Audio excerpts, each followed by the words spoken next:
أعوذ بالله من الشيطان الرجيم. بسم الله الرحمن الرحيم. اقرأ باسم ربك الذي خلق الإنسان من علق. اقرأ وربك الأكرم الذي علم بالقلم علم الإنسان ما لم يعلم. سبحانك لا علم لنا إلا ما علمتنا إنك أنت العليم الحكيم. زماد اسلام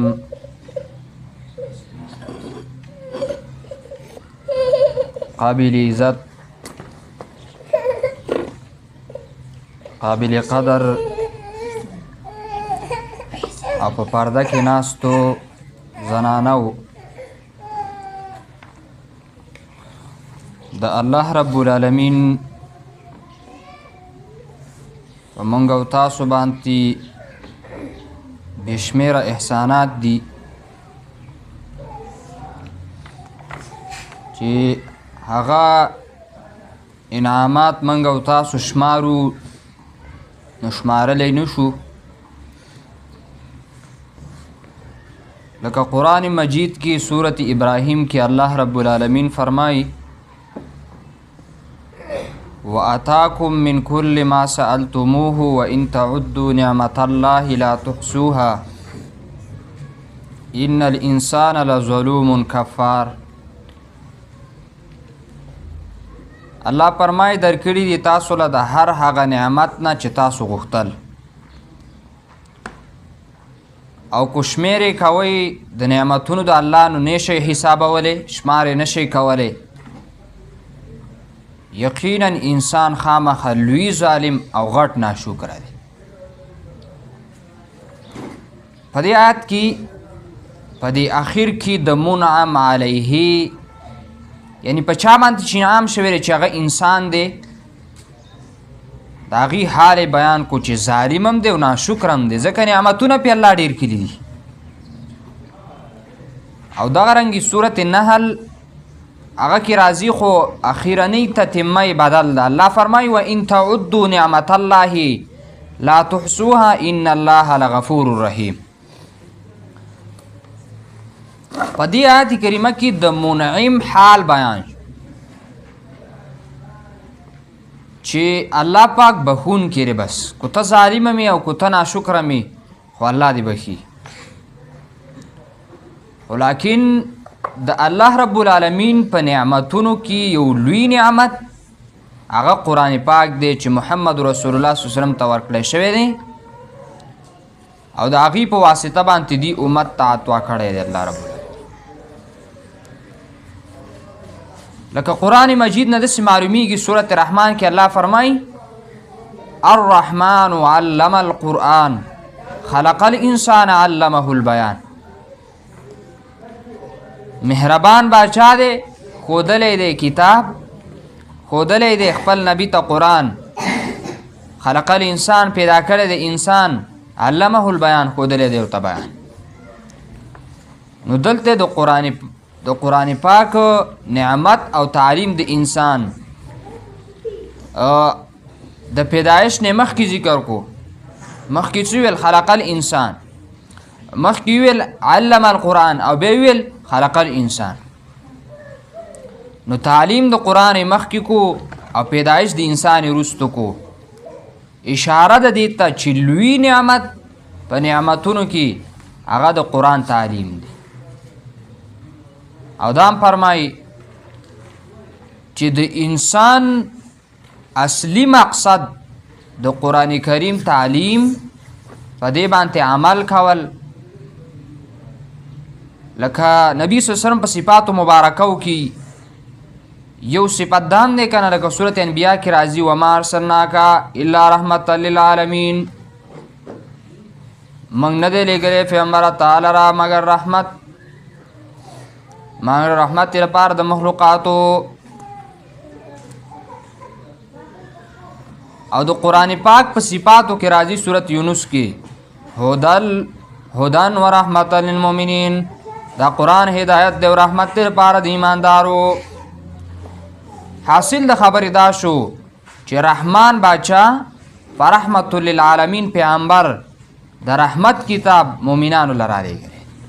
د رحمان باچا فرحمت للعالمین پیغمبر د رحمت کتاب مؤمنانو لره راولی. دغه شانته کې د سورة البقرې 269 نمبر آیات کې الله رب العالمین 291 نمبر آیات کې الله فرمایي یؤتی الحکمت من یشاء ومن یؤت الحکمت فقد اوتی خیرا کثیرا وما یذکر الا اولو الالباب. ورکی پوه د قرآن چاله چې رضا وشي او چاله چې پوه د قرآن ورکړی شوه نو هغه ته ورکړی شو ډېر خیره. او بیا الله فرمایي وما یذکر الا اولو الالباب، پن ناسلی مگر خاوندان د خالص عقلونو والا. د قرآن نه چې پن حاصل قرآن ته چې کینی او قرآن ته چې راجمع کېږي هغه خلک چې عقلمند دي.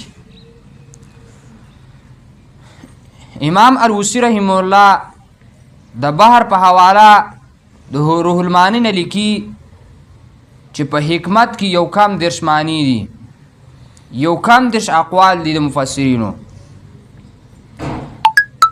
خو بعضې د بعضو ته نږدې دي.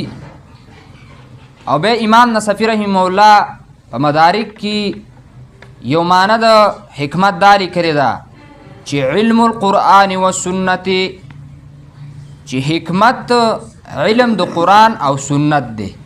حکمت څه دی؟ قرآن کې الله ویل کنه چې یؤتی الحکمت من یشاء، ورکومه پوهه د قرآن چاله چې وواړم حکمت ورکوم. نو حکمت څه دی؟ علم القرآن والسنه، د قرآن علم ته کینوم او د پیغمبر احادیثو ته کینوم. نو دا زمونږ باندې یو لوی د الله له طرفه یو لوی رحم دی او یو لوی خیر دی چې موږ الله رب العالمین کتاب ته کینولو. دا خو موږ ته د الله رب العالمین پسې جارګه نه ولیږلې. ډېر خلک به داسې چې هغه به په یو ځای او بل ځای کې ګرځي، څوک به هسې عباسو کې ژوند تېروي. منګه الله رب العالمین خپل کتاب ته کینولو، په دې باندې د الله شکر ایستل پکار دي، ناشکري نه ده پکار. ولئن شکرتم لازیدنکم ولئن کفرتم ان عذابی لشدید.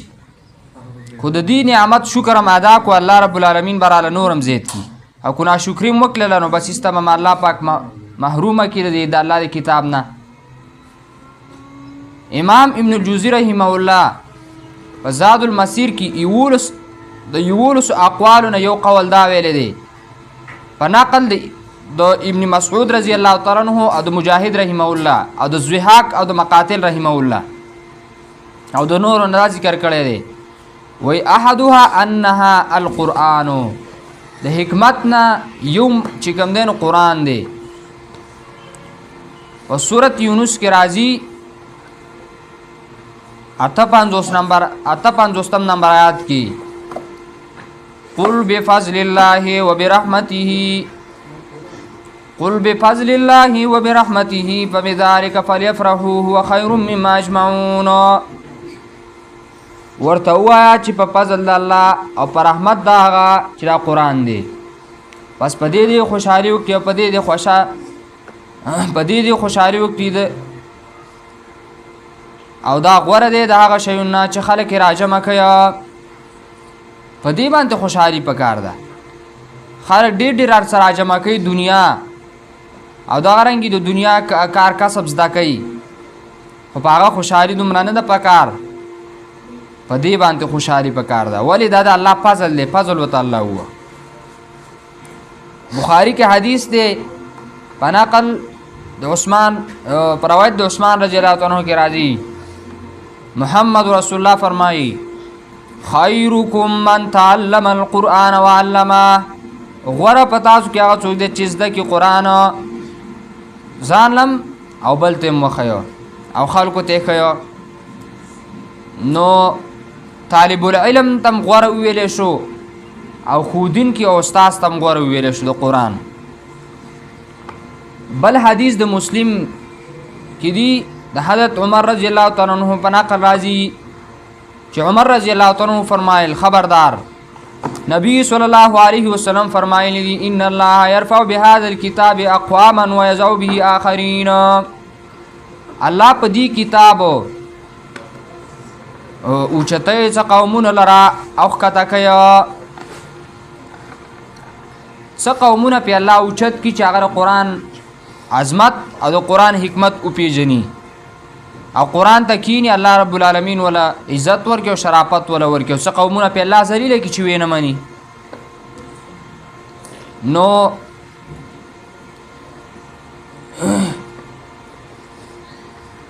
زمنګ شيوخ د قرآن مجید د تفسیر او د دورې د شروع کولو نه مخکې اصول بیانای نو منګه بم یوسو اصول بیان کو دا اوس چې منګه ذکر کړه دا فضیلت د قرآن حکیم او دا په اصول کې راځي نو اولنو ورځو کې ان شاء الله پس لګو ورځو کې منګه به د قرآن اصول بیان کو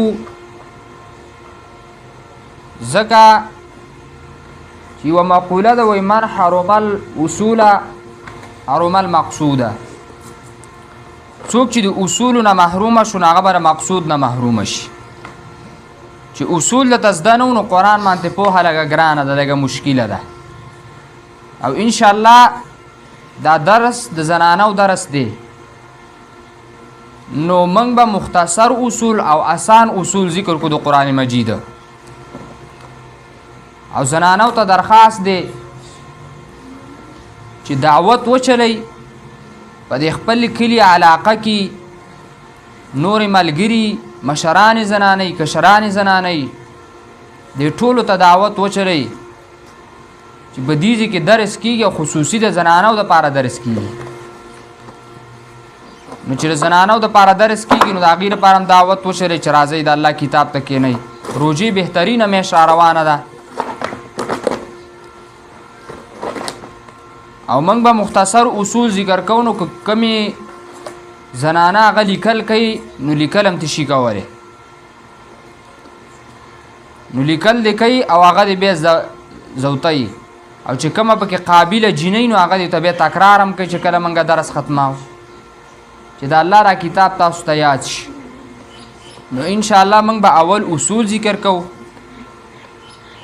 او بیا به د هغې نه وروستو مختصر طرز د شیوخو په طرز باندې به مختصر ترجمه او تفسیر ربطونه ذکر کوو د قرآن مجید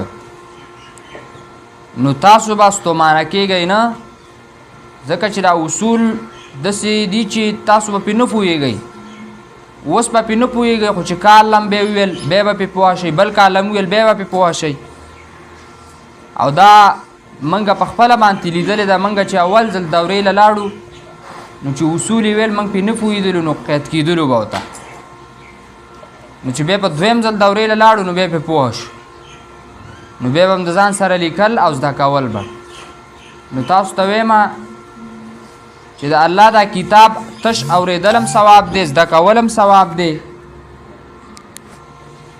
او د دې ویل هم ثواب دی او د الله کتاب ته کتل هم ثواب دی نو منګه به اصول ذکر کو د قرآن مجید په اصولو کې اول زمنګ شيوخ آداب ذکر کوي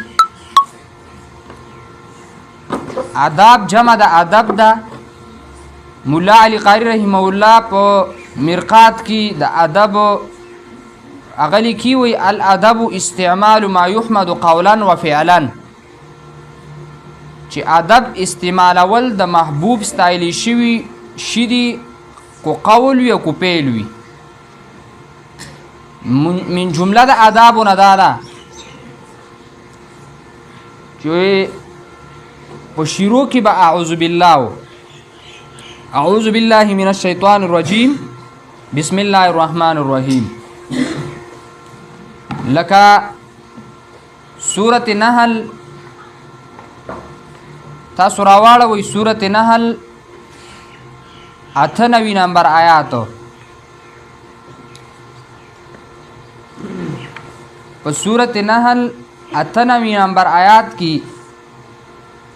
الله رب العالمین دغه ادب ذکر کړی د قرآن مجید چې تعوذ او اعوذ بالله ورته وي. سورۃ نحل 98 نمبر آیات اللہ فرمائی فَإِذَا قَرَأْتَ الْقُرْآنَ فَاسْتَعِذْ بِاللَّهِ مِنَ الشَّيْطَانِ الرَّجِيمِ.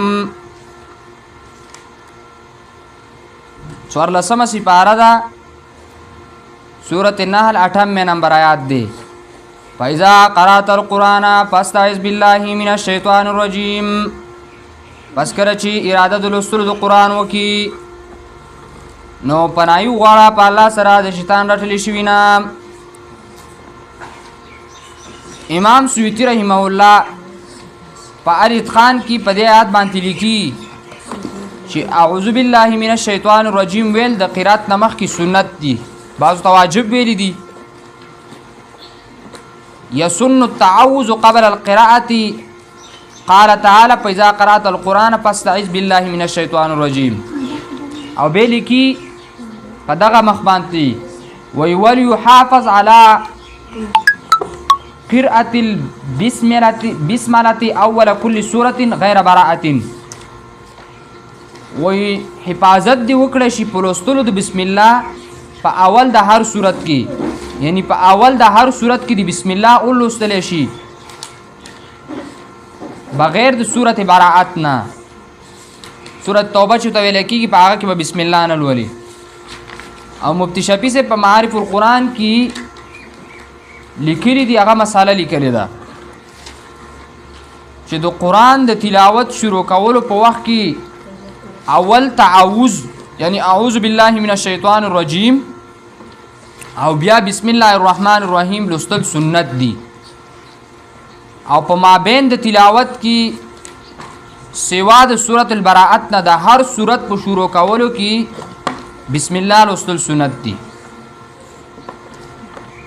نو دا اولنې ادب شو چې اعوذ بالله به ورته وي، بسم الله به ورته وي. دې ته به سوچ ساتئ ښه چې کله قرآن راغستو بس اعوذ بالله من الشیطان الرجیم بسم الله الرحمن الرحیم.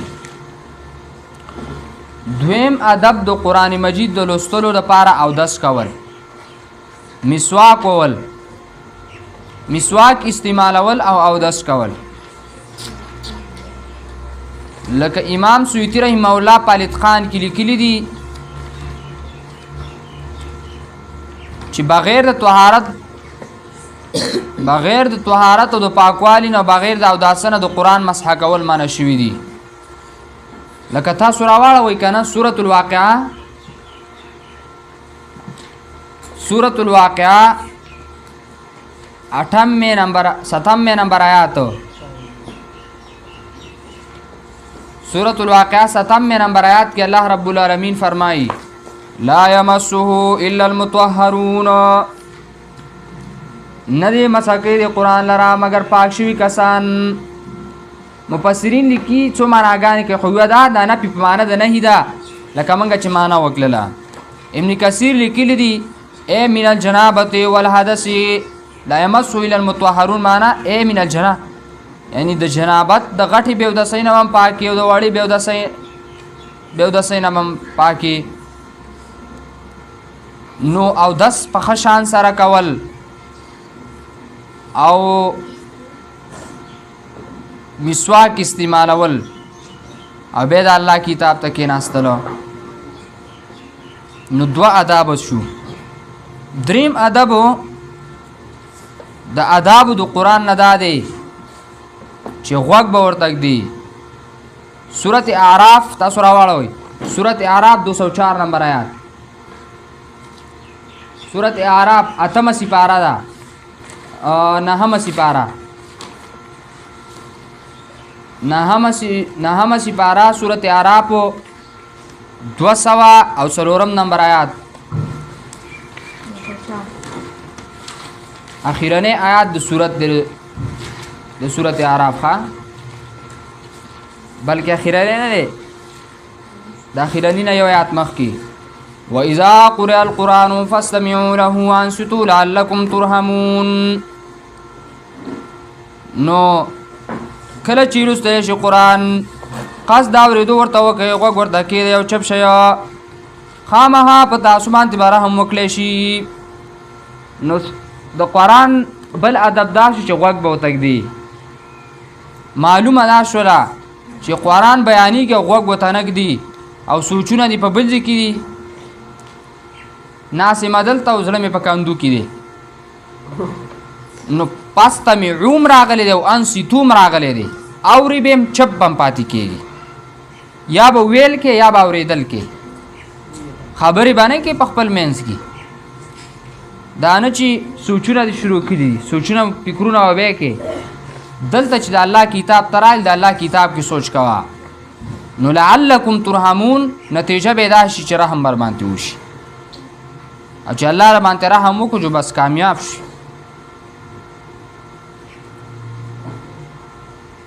دغه رنګي څلورم نمبر ادب په دې قرآن کې سوچ او فکر کول. دا قرآن څلورم ادب دی. په قرآن کې بس سوچ کې دا نه چې بس سرسری روان او تلاوت یې کې. لکه سورۃ السواد، سورۃ السواد تاسو راواړوئ. سورۃ السواد یو کم 10 نمبر آیات څومره سپاره ده؟ 3 سپاره ده سورۃ السواد او یو کم 10 نمبر آیات دی 29 نمبر. په دې کې الله رب العالمین دغه بل صفت دغه بل ادب ذکر کړی دی چې سوچ او فکر او تدبر کول په قرآن کې. لکه الله فرمایي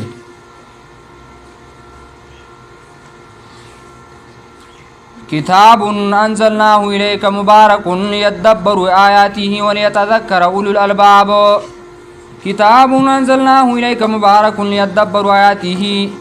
الله د عظیم شان کتاب موږ ته نازل کړی دی پیغمبره، د برکت نه ډک کتاب دی چې سوچ فکر وکړي په آیاتونو د دې کې او پن حاصل کوي خالص عقل والا.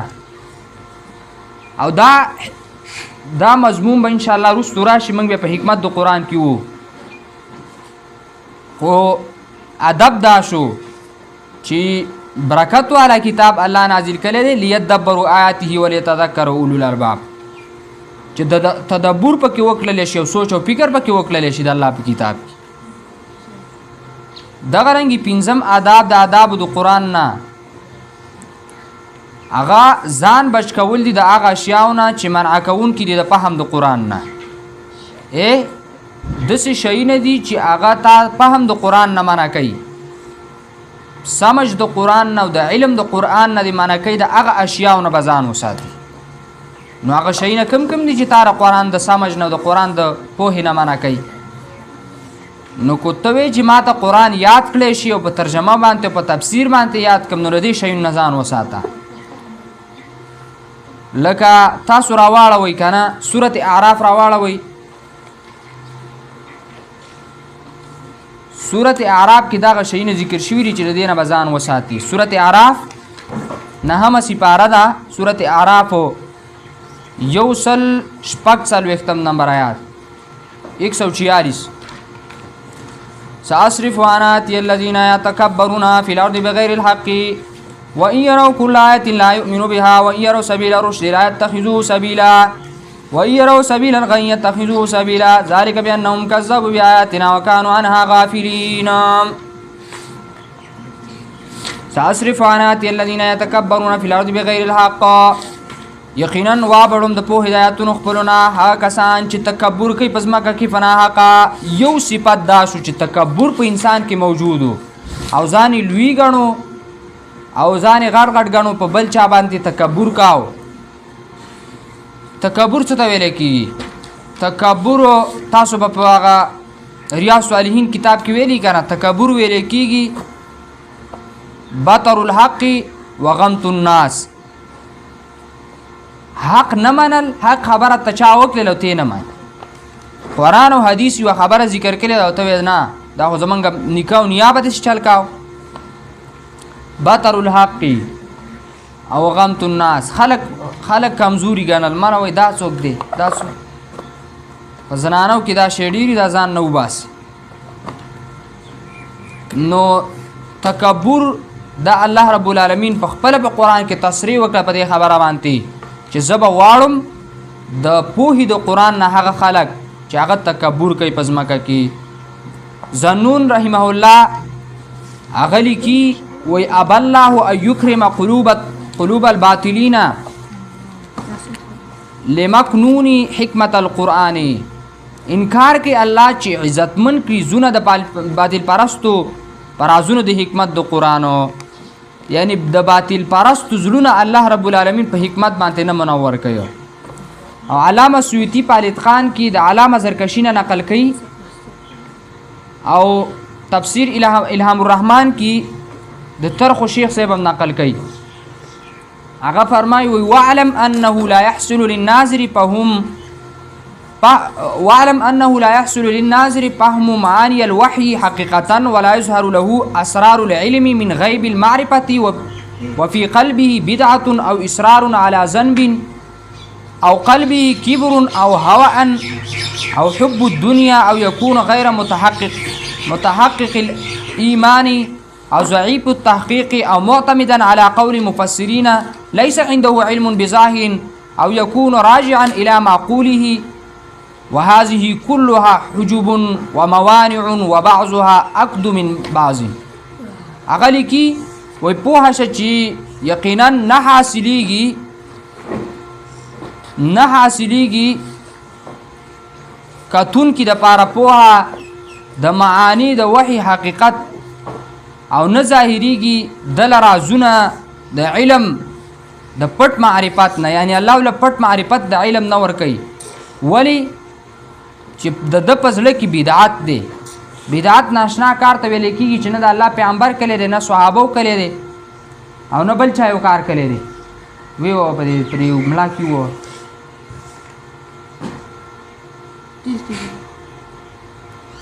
نو الله پاک علم نه ورکوي بدعتي انسان ته چې بدعت کوي دویم هغه کس ته الله علم او معرفت نه ورکوي چې هغه ټینګوالی کوي په ګناه باندې یو ګناه د هغه باندې بس همیشه لپاره ولاړ دی نور خو انسان خطاکار دی یو ګناه به ترې وشي خو بیرته توبه وباسي یو ګناه داسې ده چې هغه باندې همیشه لپاره تکي او بل دا چې تکبر یې په زړه کې بل خواهش وي او حب الدنیا د دنیا محبت وي دې ته الله پاک علم نه ورکوي چې هغه بس قسم زیب زینت ګوري او ناشنا کپڑے او جوړي ګوري او ناشنا یو شی بل شي ځان د پاره راجمع کوي دین انسان ته الله علم نه ورکوي بس ساده ژوند به انسان تیری المؤمن غیر کریم مؤمن به ساده او دغه شانت کی هغه انسان ته الله علم د قران نه ورکوي چې ایمان مضبوط نه بس معمولی شي تر ټینګ نه ایمان نه مضبوط نه او یا کمزوري تحقیق والای صحیح علم نه حاصلای یا د دسه مفسرین په قول باندې اعتماد کوي چې هغه په ظاهر کې عالمان نه او یا رجع کون کوي خپل عقل ته چې خپل عقل بس رواني وای مړه حدیث او قران کې خود سره راغلي دي خو زما عقل خود سره وایو نو دا ټول پردی دي او موانع دي د فهم د قران نه نو بعضی مضبوط دي بعضونه نو حاصل دا شو چې موانع د قران دغه نه شو چې یو بدعتي انسان ته الله علم د قران نه ور کوي بل همیشه لپاره ګناه کوونکی بل تکبر والا کس ته چې تکبر کوي بل خواهش پرست چې په خپل خواهش پس روان دی او بل مینه د دنیا والا ته دغه رنګي غیر مضبوط ایمان والا ته الله علم نه ورکوي چې مضبوط ایمان یې نه او علم د قران کمزوري تحقیق والا ته الله نه ورکوي تبه تحقیق یعنی مخ کې تبه ته مهنت کې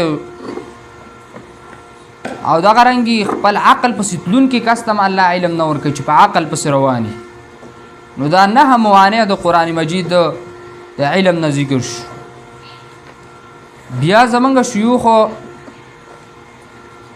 د آدابو نه وروستو د قرآن مجید تعریف کوي.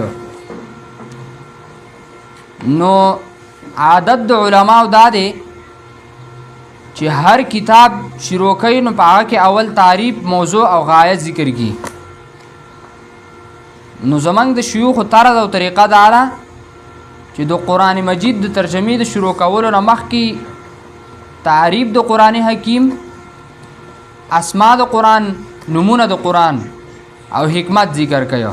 دا درې شیونه ذکر کی: تعریف د قرآن، اسماء او نمونه د قرآن او حکمت د قرآن، چې قرآن د څه حکمت د پاره نازل شوی دی او قرآن زمونږ نه څه غواړي. نو تعریف د قرآن مجید په خپله قرآن مجید په ګڼو صورتونو کې کړی دی.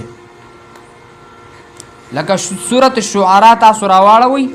سورة الشعراء 192 نمبر آیات.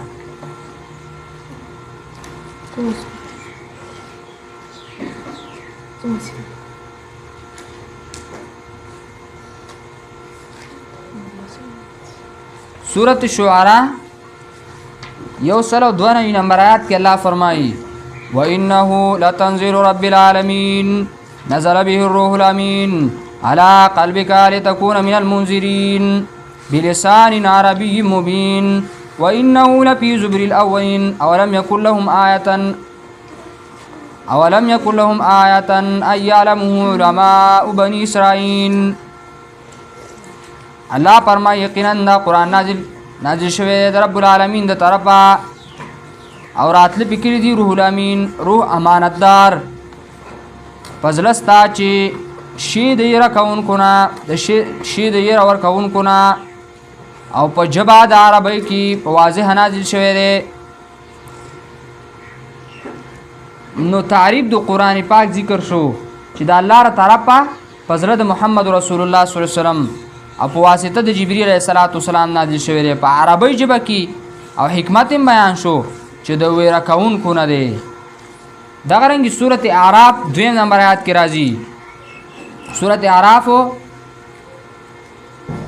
2 نمبر آیات کې اتمه سپاره سورۃ اعراف 2 نمبر آیات: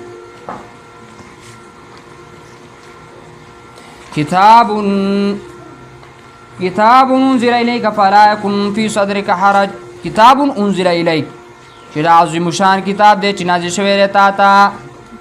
دا څومره مختصر تعریف د قرآن. کتاب انزل الیک، دا عظیم کتاب نازل شوی دی پیغمبر تا ته. دا رنګه سورۃ ابراهیم اولنی نمبر آیات کې راځي. تاسو راواړوئ اولنی آیات د سورۃ ابراهیم: کتاب انزلناه الیک، چې دا عظیم شان کتاب دی موږ نازل کړی دی تا ته په کتاب. نو کتاب انزلناه الیک دا ډیر ځایونو کې الله رب العالمین دغه ذکر کړی دی چې دا عظیم کتاب الله یې ما نازل کړی تا ته. نو کتاب کې ټول کتابونه داخل شو. په انزلناه سره ته غیر منزل اوتل چې هغه نه دی نازل شوی. لکه ته به ووایې چې کتابون دا عظیم کتاب دی، نو څوک به ووایي چې زمونږ هم عظیم کتاب دی، ما پلانکې کتاب لیکلی، پلانکې کتاب مې لیکلی دی. نو انزلنا الله وی دا ما نازل کړی دی، ستا کتاب خو نازل شوی نه دی، تا خو پخپله لیکلی دی. نو نور کتابونه ترې ووتل چې هغه هسې لیکلي شوي دي او نازل شوي نه دي. نو ته به ووایې چې نازل شوي خو نور کتابونه هم دي، تورات او انجیل او زبور هم خو نازل شوی و. نو الله فرمایي الیک پیغمبره تا ته نازل شوي دي. نو نور کتابونه ترې ووتل، تورات، انجیل، زبور، نور صحیفې ترې ووتلې. کتاب انزلناه الیک مبارک کتاب انزل. سورۃ مومن کې الله وایي تنزیل الکتاب من الله العزیز العلیم، را لېږل کتاب د الله نه دی چې زورور ذات دی، پوهه والا پوهه بادشاه دی. او دارنګه سورۃ طه کې الله رب العالمین فرمایي سورۃ طه کې تنزیل ممن خلق الارض والسماوات العلى، را لېږل شوی دی د هغه ذات نه چې پیدا کړی د ځمکه او اسمانونه اوچته. نو دا د قرآن مجید مختصر تعریف ما وکړو تاسو ته، او نور به علما غټ غټ تعریفونه هم کوي.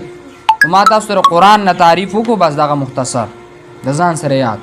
د قرآن تعریف مې په قرآن سره و. بل منګ ویل چې زمونږ شیوخو تعریف نه وروستو اسماء د قرآن مجید ذکر کوي. کثرت الاسماء تدل، کثرت او ډیرواله د نومونو دا دلالت کوي د شي په شرافت باندې، تدل علی شرافتها. د یو چا ډیر نومونه دي نو هغه د هغه انسان په شرافت باندې دلالت کوي. لکه مثال کې یو کس ته هغه ته خلک قاری صاحب هم وایي، او بعض خلکو ته مولوی صاحب وایي، بعض خلکو ته مفتی صاحب وایي، بعض خلکو ته حافظ صاحب وایي، بعض خلکو ته دغه رنګي استاد هم ته بعض خلک وایي. نو دا ډیر نمونه ته وایي دا ولی د انسان په شرافت باندې دلالت کوي چې د انسان کې کمال ډیر دی، په کمال د انسان دلالت کوي. لکه دې کس قرأت هم کلی دی نو د دې وجې نه ته قاري وایي، دې کس علم کلی دی نو خلکو ته مولوی صاحب هم وایي، دې کس مفتی افتاء کلی دی نو خلکو ته مفتی هم وایي، دغه رنګې دې کس حفظ کړی دی نو خلکو ته حافظ هم وایي، او چې نور سکولونه دا څاو څه وایي نو خلکو ته استاد هم وایي. نو دا کثرت او ډیرواله د نومونو دا د یو شي په شرافت او په کمال باندې دلالت کوي. نو قرآن مجید په خپله باندې په ډیرو ځایونو کې د قرآن مجید نومونه ذکر کړي دي. ځینې علما هغه 22 او ځینو 55 نومونه او ځینو یو لس کم سل نومونه دا ذکر کړي دي. زمونږ د پنځپیر شیخ رحمه الله، الله دې پرې رحم ولیږي، هغه په العرفان کتاب کې 70 نه زیات ذکر کړي دي. او شیخ عبدالجبار حفظه الله د طرخو شیخ صاحب د مامون هغه په الهام الرحمن کې په انعام الرحمن کې ذکر کړي دي. لکه د قرآن مجید یو نوم دی الکتاب، الکتاب، او دویم نوم د قرآن مجید دی هدن. دا دوانه نومونه د قرآن مجید په سورة البقره 2 نمبر آیات کې راځي. سورة البقره تاسو راواړوئ 2 نمبر آیات، اولنی ځایونه د قرآن راواړوئ. سورة البقره الف لام میم ذالک الکتاب لا ریب فیه هدى للمتقین. ذالک الکتاب دا عظیم، دا ذالک الکتاب، دا کتاب، دا د منشور د دستور، دا ژوندو تیرولو کتاب. الکتاب ویلې که معرفه ده، نکیره نه ده. الکتاب کې دا معنی چې دا ستاره ژوند د تیرولو مقصودی کتاب، مهم د ستاره میشن کتاب. لا ریب فیه هدى للمتقین، او هدایت د پاره د متقیانو. نو کتاب دی قرآن ته کتاب هم ویلی شو، هدن هم ورته ویلی شو، دارنګې قرآن هم ورته ویلی شوی دی. لکه دا نوم ډېر مستعمل دی، موږ ورته قرآن هم وو. لکه صورت واقعه 77 نمبر آیات تاسو راواړوئ، اوویم نمبر آیات صورت واقعه. انه لقرآن کریم، انه لقرآن کریم، یقینا دا کتاب، انه یقینا دا کتاب لقرآن کریم، خامخا ډیر د لوستلو والا کتاب دی قرآن کریم. قرآن ته ډېر وجه چې ډېر لوستلی کېږي. بل کلام متویلی شوی دی، لکه سورة توبه کلام بل نوم دی. سورة توبه 6 نمبر آیات کې حتی اسمع کلام الله، حتی اسمع کلام الله. تاسو هغه آیات راواړوئ، سورة توبه 6 نمبر آیات، هلته ته کلام الله ویلی شوی دی. سورة نور دغه رنګي سورة النساء کې ته نور هم ویلی شوی دی. نور دی، رڼا ده. لکه قرآن کې سورة نساء 104 نمبر آیات کې 174 کې د سورة النساء دا راواړوئ تاسو. وانزلنا الیکم نورا مبینا، وانزلنا الیکم نورا مبینا. موعظه مته ویلې شوې ده، موعظه 6 نمبر نوم د قرآن موعظه، وم شفا، اتم رحمت، نهم فضل الله. دا په یو آیات کې ذکر شوی دی. سورة یونس، سورة یونس 57-58 नंबर आयत दुआओं की जिक्र कीगी। मौइज़ा, शिफा, रहमत, फज़लुल्लाह। अल्लाह फरमाई या अय्युहन्नास क़द जाअतकुम मौइज़तुम मिन रब्बिकुम व शिफ़ाउन लिमा फ़िस्सुदूर व हुदन व रहमतन लिलमुमिनीन क़ुल बिफ़ज़लिल्लाहि व बिरहमतिही फ़बिज़ालिका फ़लयफ़रहू हुव ख़ैरुम मिम्मा यजमऊन। नु ګوره موعظه مو ته ویله شه ای خلکو یقینا راغلی تاسو ته موعظه د طرف ادرب تاسو نه شفا و شفا مو ته ویله شوه او هدن و رحمت للمؤمنین رحمت مو ته ویله شو هدن مو ته ویله شو. قل بفضل الله په دې فضل د الله باندې چې را قرآن دی نو فضل الله مو ته ویله شو و رحمت او رحمت مو ته ویله شو. نو دا نمونه دغه رنګي بل نوم د قرآن مجید فرقان دی لکه سورة فرقان کی راځي تبارک الذی نزل الفرقان اولنې آیت د سورة فرقان کی بل نوم د قرآن فرقان ذکر شوی دی. تبارک الذی نزل الفرقان برکت والا دی هغه ذات چې نازل کړی دی داسې کتاب چې فرق راوستونکی دی په مابین د حق او د باطل کی فرقان. بل نوم د قرآن ذکر دی او مبارک متویل شوی دی لکه د دوانه ذکر او مبارک دوانه په سورة انبیاء 10 نمبر آیات کی راځي هذا ذکر مبارک انزلنا هذا ذکر مبارک انزلنا ذکر متویل شو چې ذکر هم دی مبارک انزلنا برکت والا چې ما نازل کړی دی. کریم متویل شوی دی لکه سورة واقعه 88 کی انه لقرآن کریم. مهیمن متویل شوی دی مصدق متویل شوی دی. سورة مائده 48 نمبر آیات کی اللہ فرمائی 48 نمبر آیات کی مصدقا لما بین یدیه و مهیمنا علیه. او علی او حکیم دا ته په سورة زخرف کې ویل شوی دی علی نوم دی حکیم لکه الله فرمایي و انه فی ام الكتاب لدینا لعلی حکیم. لعلی اوچت کتاب دی حکیم حکمت والا کتاب دی او حکمت بالغه متویل شوی دی. حکمت بالغه قرآن مجید بل نوم دی لکه سورة قمر 15 نمبر آیات کی راځي حکمت بالغه فما تغنی النذور. حکمت بالغه دا حبل الله متویل شوی دی. سورة آل عمران کی راځي واعتصموا بحبل الله جميعا منګولي ورګوي پر اسید الله باندې ټول. بحبل الله مفسرین لیکي اے الکتاب قرآن مجید. صراط مستقیم متویل شوی دی لکه سورة انعام کی راځي سورة انعام 153 نمبر آیات کی وان ذا صراط مستقیما فاتبعوه. دا قرآن مجید دا سیده لار دا فاتبعوه پس پدې پس ورپسې شي. نو دا قرآن مجید د دې تفسیر ترجمه لراتل نو دا سیده لار ده. او القیم متویل شوی دی القیم سورة کهف 2 نمبر آیات کې الله فرمایي قیما لینذر بأسا شدیدا. او القول الفاصل متویل شوی دی سورة طارق 11 نمبر آیات کې الله فرمایي انه لقول فاصل وما هو بالهزل. او نبأ العظیم یو لوی او غټ خبره متویل شوی دی سورة سواد 88 نمبر آیات کې الله فرمایي قل هو نبأ عظیم. وتوی پیغمبر دا یو خبر لوی دی دا قرآن یو لوی خبر دی الله تاسو یو لوی خبر تاسو درکوم. او احسن القصص و سورة یوسف کی ویلې شوی دی سورة یوسف 3 نمبر آیات کې نحن نقص علیک احسن القصص دا خسته واقعات دي. احسن الحدیث متویل شوی دی او مثانی متویل شوی متشابه متویل شوی دی سورة زمر کې الله ذکر کوي الله نزل احسن الحدیث کتابا متشابها مثانی.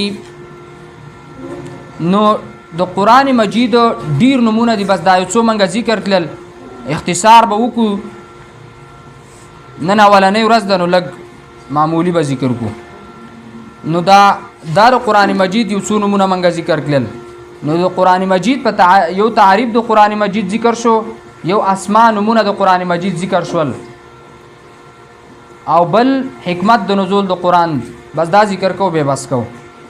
حکمت د نزول د قرآن چې قرآن مجید د څه حکمت د پاره راغلی دی بشمار حکمتونه د قرآن مجید دي د هغې احاطه انسان د طاقت نه بهار ده چې انسان طاقت نشي لرلی چې دا کم کم حکمت بیان کی. البته یو څو اهم حکمتونه موږ ذکر کوو. هو افسوس دا چې د جهل د وجې نه خلکو د قرآن د راتلو مقصد پرېښوستو. چا د قرآن مجید مقصد دا وګرځاو چې تشه ښکلاوه بس. چا یې دا وګرځاو چې د اسقاط په ډیري باندې کېده او قبرون ته ویسه. او چا یې صرف سورت یاسین مقصد وګرځاو چې په سار کې سورت یاسین راواله. او یا یې څوک وفات شي نو د هغه قبر لی ویسه. او چا یې یا صرف دا وګرځاو چې لوډ سپیکر ته کښېنه او د زیارت په شپه باندې ووه او بس په خوږ اواز کې شروع کوو. نه څوک د قرآن په مقصد پی کوو نه په ترجمه په تفسیر پی کوه. چا یې صرف دغه مقصد وګرځاو. دا مقصد د قرآن نه دی ښه. د قرآن مقصد سورت ابراهیم تاسو راواړئ. سورت ابراهیم اولنی نمبر آیات کې د تعریف د قرآن نه پس الله حکمت د نزول د قرآن ذکر کړی دی چې دا قرآن الله د څه حکمت دپاره نازل کو. الله فرمایي سورت ابراهیم اولنی نمبر آیات کتاب انزلناه الیک لتخرج الناس من الظلمات الى النور. دا عظیم شان کتاب موږ ته نازل کړی دی چې راوباسي خلک د تور تمونو نه رڼا ته. یو مقصد د قرآن دا شو چې لتخرج الناس من الظلمات الى النور چې خلک د تیارو د شرک د بدعاتو د رسوماتو نه راوباسي الى النور رڼا د قرآن ته. نو دا زمن د علماو الله دې پرې رحم وکړي. کوم ځای کې چې تفسیر د دورې شروع دي نو هغه دې الله په خیر سره سرته ورسوي. بس دا دغه کار دی. خلک د شرکیاتو د بدعاتو د رسوماتو نه راوباسي. مخکې دلته به ډېر شرکیات او بدعات الحمدلله دلته علما درسونه کوي او زمونږ شیوخ او مشران درسونه کوي. هغه شرکیات او بدعات الحمدلله څه نه څه ختم شو. نو یو حکمت د نزول دا شو چې من الظلمات الى النور خلق د تور تمونو نه راوباسي الى النور رڼا د قرآن ته. او قرآن ته رڼا هم ویلی شو نور هم ورته ویلی شو. نو چې څوک د قرآن درس زده کړي او قرآن ته راځي او قرآن ته کښېني نو هغه به الله په درس باندې منور کړي. دویم سورت بقره دویم نمبر آیات کی تاسو راواړئ د اولنی ځای نه. سورت بقره دویم نمبر آیات کی الله بل حکمت د قرآن ذکر کړی دی هدى للمتقین. او دغه رنګي هدى للناس هدى للمتقین هم د هدى للناس یعنی قرآن پاک د الله خاص او عام هدایت د پاره لګره دی. خاص خلکو ته هدایت کوي عام خلکو ته هدایت کوي. دریم حکمت د قرآن سورت کهف دویم نمبر آیات کی ذکر شوی دی لینذر بأسا شدیدا من لدنه ويبشر المؤمنین.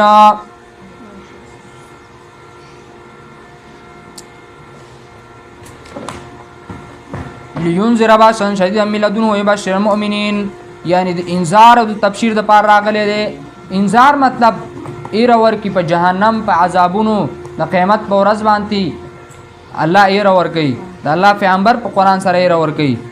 او ويبشر المؤمنین زیر ورکی مؤمنانو ته چې جنتونه دي حور دي علمان دي او په د قرآن کی امن دی امان دی.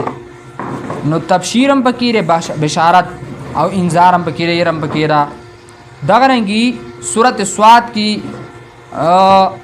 یو کم 10 نمبر آیات کې الله رب العالمین بل حکمت د نزول د قرآن ذکر کړی دی لیدبروا آیاته ولتذکروا الالباب.